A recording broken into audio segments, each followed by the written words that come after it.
আসসালামু আলাইকুম। বাড়িশুরি চ্যানেল বিএসিতে সবাইকে স্বাগতম। এই মুহূর্তে যারা ভিডিও দেখতেছেন সবাইকে আন্তরিক ধন্যবাদ। বাহিরে এত পরিমাণ গরম পড়ছে, গত প্রায় ১ মাস যাবৎ আমাদের পাখিগুলোর অবস্থা একেবারে টাইট হয়ে গেছে। আমাদের মানুষজন যেরকম আমরা অসুস্থ হয়ে যাচ্ছি, পাখিগুলোও কিন্তু আমাদের অসুস্থ হয়ে যাচ্ছে। পাখিগুলো হিট স্ট্রোক হয়ে যাচ্ছে, মানুষগুলো হিট হয়ে যাচ্ছে। অর্থাৎ এই গরমে কিন্তু আমাদের পাখিদেরকে স্পেশাল কিন্তু টেক কেয়ার নিতেই হবে, তা না হলে কিন্তু আমাদের পাখিগুলো বাঁচাতে পারবো না এবং পরবর্তীতে ব্রিডিং সিজন তখন কিন্তু আমাদের আর ভালোভাবে পাখি ব্রিড করবে না। এখন আমাদের এই পাখিগুলোর কিভাবে যত্ন নিব বা আমি আদৌ পাখিগুলোর যত্ন নিতে চাই কিনা এটা একান্তই নির্ভর করবে আপনার উপরে। কেননা আপনি যদি আপনার পাখিগুলোকে নিজের মনে না করেন, নিজের ফ্যামিলির একজনকে মনে না করেন, নিজের সন্তানের মতো মনে না করেন, তাহলে কিন্তু আপনার দ্বারা আমার দ্বারা এই পাখিগুলোর সঠিক যত্ন এই গরমকালে এই ক্রান্তিকালে এই আবহাওয়াতে কিন্তু সম্ভব না। তাই আমরা আমাদের পাখিগুলোকে সঠিক এবং সুন্দরভাবে যত্ন নিতে হবে। তো এই গরমে আমাদের পাখিকে হিট স্ট্রোক থেকে বাঁচানোর জন্য এবং আমাদের পাখিকে সুস্থ সবল রাখার জন্য আমি বেশি না একটা উপাদান নিয়ে আপনাদের সাথে আলোচনা করব, আর সেই সাথে কি করতে হবে এবং কি করব না সেই বিষয়গুলো আপনাদের সাথে আলোচনা করব। আলোচনা করার পূর্বে চ্যানেলটি সাবস্ক্রাইব করে না থাকলে সাবস্ক্রাইব করে পাশে থাকার বেল বাটনটি বাজিয়ে দিবেন। আর আপনি যদি অলরেডি সাবস্ক্রাইব থাকেন আপনাকে আন্তরিক ধন্যবাদ। চলুন সবাই মিলে আজকে ভিডিওটা শুরু করি।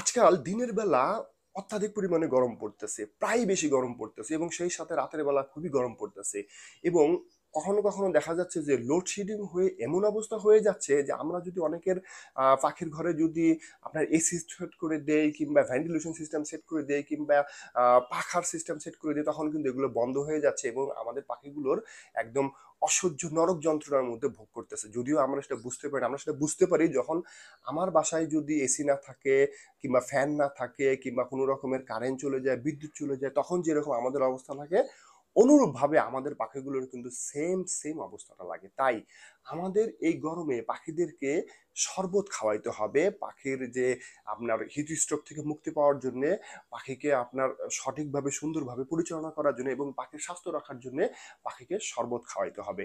আজকে যেটা বললাম যে একটা উপাদান, সেটা হচ্ছে লেবু। পাখিকে আমরা লেবু শরবত খাওয়াবো, কেননা লেবুর মধ্যে ভিটামিন সি থাকে। আর এই ভিটামিন সি পাখিকে কি করে আপনার পাখির যে শরীরটাকে ঠান্ডা রাখতে সহায়তা করে, অর্থাৎ পাখির যে ব্লাড ভেসেলগুলো আছে সেগুলোকে শীতল করতে সহায়তা করে এবং পাখিকে আপনার শারীরিকভাবে ফিটনেস রেখে সুন্দরভাবে সার্ভাইভ করতে সুবিধা করে এই গরমে। অর্থাৎ লেবুর শরবত পাখিকে কুল এবং রিল্যাক্স রাখে।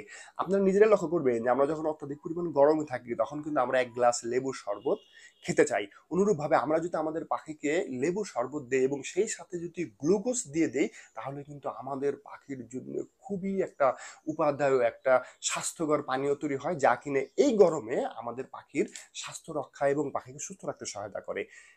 কি ধরনের লেবু ইউজ করব সেটা আমি কিছুক্ষণ পর আপনাদের সাথে শেয়ার করতেছি এবং বলতেছি কতটুকু পরিমাণ, সেটাও আমি আপনাদের কাছে শেয়ার করব। তার আগে আমাদের এই গরমে পাখিকে রক্ষা করার জন্য কি করব না, অর্থাৎ আমাদের পাখিকে একদমই করা যাবে না, সেটা হচ্ছে অযথা পাখিকে বিরক্ত করা যাবে না, পাখিকে ধরা যাবে না, পাখির সাথে খেলাধুলা এখন করা যাবে না, পাখির সাথে কোনো রকম যাতে উড়াউড়ি করে ধস্তাধস্তি করে এই সমস্ত কাজগুলো পাখির সাথে করা যাবে না। সেই সাথে পাখিকে একদম অত্যাধিক মাত্রায় রোদ্রে রাখা যাবে না এবং ভুলেও পাখিকে এই মুহূর্তে ব্রিডিং করানো যাবে না, তাহলে কিন্তু আমাদের পাখি এক্সপায়ারি কনফার্ম। এবং আমাদেরকে যা পাখিকে করতে হবে, খুব সকাল সকাল পাখিগুলোকে খাবার এবং পানি দিতে হবে। একেবারে ঠান্ডার সময় অর্থাৎ ভোরবেলার দিকে উঠে পাখিকে সুন্দর খাবার টাবার দিয়ে দিতে হবে, ফ্রেশ পানি দিতে হবে এবং পাখির পানিকে দিনে 3 বার চেঞ্জ করে দিতে হবে। দুপুরের দিকে একবার চেঞ্জ করে, বিকেলের দিকে এবং সন্ধ্যার দিকে একবার চেঞ্জ করে দিতে হবে। সম্ভব হলে রাতে পাখিকে পানি দিয়ে রাখতে হবে, যাতে করে পাখি যদি আলো থাকে সেটা পাখি খেতে পারে সেই সাথে, এবং ভোরবেলা আপনি যদি কোনো কারণে উঠতে নাও পারেন সাথে সাথে যেন আমাদের পাখিগুলো পানি খেতে পারে।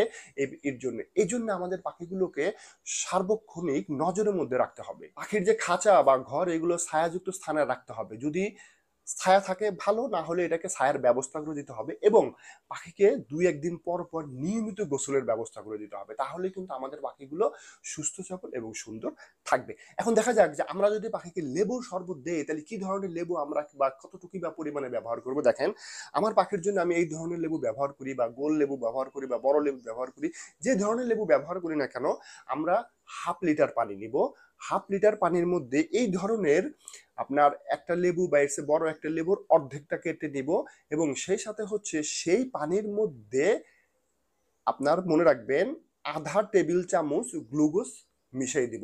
এই লেবুর যে রসটা সেটা চিপড়াই দিব এবং সেই গ্লুকোজের পানিটাকে আপনার পাখির সাথে বা অর্থাৎ এই পানির সাথে মিশিয়ে পাখিকে খেতে দিব। কতটুকু দিব? এই ধরনের লেবুর অর্ধেকটা 1/2 লিটার পানিতে এবং 1/2 টেবিল চামচ গ্লুকোজ পাখিকে। আর গ্লুকোজ দেওয়ার সাথে সাথে কিন্তু পাখির পানিটা আপনার কিছু ঠান্ডা হয়ে যায়।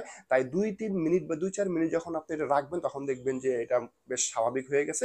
তখন যদি আমরা পাখিকে খেতে দেই, আশা করা যায় যে এই যে পানীয়টা, এই পানীয়টা পাখির শরীরকে সুস্থ রাখতে সহায়তা করবে, পাখির এই হিট স্ট্রোক থেকে রক্ষা করতে সহায়তা করবে এবং পাখিকে গরমে সার্ভাইভ করতে সহায়তা করবে। তবে আপনারা যেটাই ব্যবহার করেন না কেন বা যেখান থেকে ব্যবহার করেন না কেন, অবশ্যই বুঝে শুনে ভেট ডাক্তারদের পরামর্শ নিতে পারেন এই পরিস্থিতিতে, সিনিয়র বড় ভাইদের পরামর্শ নিতে পারেন এই পরিস্থিতিতে এবং অনেক বই পাওয়া যায়, সেগুলিতে পড়াশোনা করে আপনারা কিন্তু এগুলো ব্যবহার করতে পারেন কিংবা আমি যেভাবে ব্যবহার করি সেভাবেই কিন্তু ব্যবহার করতে পারেন। এছাড়া পাখির মাঝে মধ্যে যদি আমরা অ্যাপেল সাইডার ভিনেগারটা দিতে পারি, সেটাও কিন্তু পাখির জন্য খুবই খুবই একটা উপাদেয় এই গরমে। আর অ্যাপেল সাইডার ভিনেগার রিলেটেড অনেকগুলো ভিডিও আছে, ডিসক্রিপশনে আমি লিঙ্ক দিয়ে দিচ্ছি এবং আই বাটনে লিঙ্ক পেয়ে যাবেন, দেখে নেবেন। আশা করা যায় আমাদের পাখিগুলো সুস্থ সবল থাকবে। অর্থাৎ এই গরমে পাখিদেরকে সুস্থ রাখাই হচ্ছে আমাদের মূল দায়িত্ব বা মূল কর্তব্য। সবার পাখিগুলো ভালো থাকুক, সুস্থ থাকুক এই আশায় দেখা হচ্ছে নতুন একটা ভিডিও নিয়ে। টাটা, আসসালামু আলাইকুম।